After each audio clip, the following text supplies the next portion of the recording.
The kissing car. જી હા, આ car જોવા મળી છે અમદાવાદના રસ્તાઓ પર।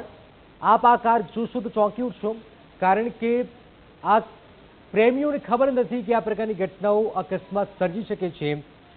રસ્તા પરથી પસાર થતી કાર તો જોઈ જશે, પરંતુ ક્યારેક કિસિંગ કાર જોઈ છે ન જોઈ હોય તો જોઈ લો। આ કિસિંગ કાર અમદાવાદના એસટી હાઈવે પરથી પસાર થઈ રહેલી આ કારમાં બેઠેલા યુવક યુવતી ચાલુ કારમાં જ પ્રેમાલાપ કરી રહ્યા છે, જેને કારણે કાર હંકારી રહેલી યુવતીનું ધ્યાન સ્ટીયરિંગ અને રસ્તા પરથી ભટકી રહ્યું છે અને કાર હાઈવે પર આમ તેમ રેલાઈ રહી છે। કારમાં જે પ્રેમાલાપ ચાલી રહ્યું છે તેને કારણે અકસ્માત થવાના સંજોગો ઊભા થઈ રહ્યા છે। આમ ચાલુ ગાડીએ ચાલી રહેલા પ્રેમાલાપને કારણે ગાડીની આજુબાજુ અને તેની સામે જતા વાહનો સાથે ગાડીનો અકસ્માત થવાનો પણ ભય જોવા મળ્યો હતો। આ કોઈ નવી વાત નથી, એસટી હાઈવે પર આ પ્રકારની ઘટનાઓ સામાન્ય થઈ ગઈ છે।